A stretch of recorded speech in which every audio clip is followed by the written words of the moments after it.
ரஃப்லி 180 million years முன்னாடி காண்ட்வானா அப்படின்னு ஒரு சூப்பர் காண்டினென்ட் இருந்தது. இந்த காண்டினென்ட்ல பார்த்தீங்கன்னா இந்தியா, ஆப்பிரிக்கா, அமெரிக்கா, அண்டார்டிகா இது எல்லாமே கம்பைன்ட் ஆகி ஒரு சிங்கிள் காண்டினென்ட்டாக இருந்தது.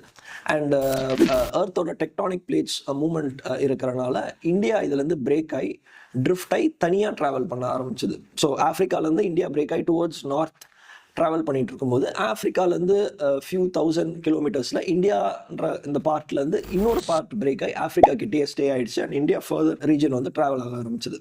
ஸோ ஆஃப்ரிக்கா கிட்டேயே இருக்கிற ரீஜன் தான் இன்னைக்கு இருக்கிற மடகாஸ்கர். இந்தியா வந்து டுவர்ட்ஸ் நார்த் ட்ராவல் பண்ணி ஏஷியாவோட ஹிட் ஆகும்போது இந்த ஒரு கொல்யூஷனில் ஃபார்ம் ஆனது தான் இன்னைக்கு நம்மளுடைய ஹிமாலயன் மவுண்டன் ரேஞ்ச். ஸோ ரெண்டு கொலைட் ஆகும்போது அதுலேருந்து வந்த ஃபார்மேஷன் தான் ஹிமாலயன் மவுண்டன் ரேஞ்ச். இந்த மடகாஸ்கர் ரீஜியனும் இந்தியாவுடைய வெஸ்டர்ன் பார்டரும் பார்த்தீங்கன்னா ரொம்பவே ஐடென்டிக்கலாக இருக்கும். நிறைய ஃபார்மேஷன்ஸ் வந்து ஒரே மாதிரி இருக்கும். லேண்ட்ஸ்கேப்ஸ் எல்லாமே பார்த்தீங்கன்னா ரொம்ப ஐடென்டிக்கலாக இருக்கும்.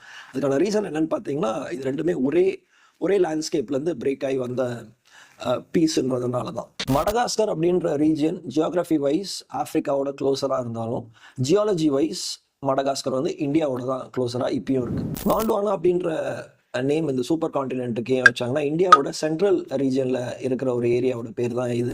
அண்ட் ஃபஸ்ட்டு ரிசர்ச் பண்ணும்போது ஃபாசில்ஸ் இந்த இடத்துலேருந்து கிடைச்ச ஃபாசில்ஸ் தான் ஆஃப்ரிக்கா, அண்டார்டிகா இங்கே இருக்கிற ஃபாசில்ஸோட மேட்ச் ஆச்சு. ஸோ இதோடைய ஸ்டார்டிங் பாயிண்ட் இந்தியான்றதுனால இந்தியாவில் இருக்கிற ஒரு ரீஜனோட பேர் தான் இந்த சூப்பர் காண்டினென்ட்டுக்கு வச்சுருக்காங்க. அண்ட் இதில் இன்னொரு ஃபேசினேட்டிங்கான விஷயம் என்னென்னு பார்த்தீங்கன்னா மடகாஸ்கர் ஆஃப்ரிக்கா கிட்ட இருந்தாலும் லைக் ஜியோகிராஃபி வைஸ் அது ஆஃப்ரிக்காவோட க்ளோஸராக இருந்தாலும் ஜியாலஜி வைஸ் மடகாஸ்கர் அப்படின்ற இடம் இன்றைக்கும் இந்தியாவோட தான் க்ளோஸராக இருக்குது. இந்த வீடியோ உங்களுக்கு இன்ஃபர்மேட்டிவாக இருந்தது, ஃபேசினேட்டிங்காக இருந்ததுன்னா எங்களோட கமெண்ட்ஸில் சொல்லுங்கள் அண்ட் உங்கள் ஃப்ரெண்ட்ஸோட ஷேர்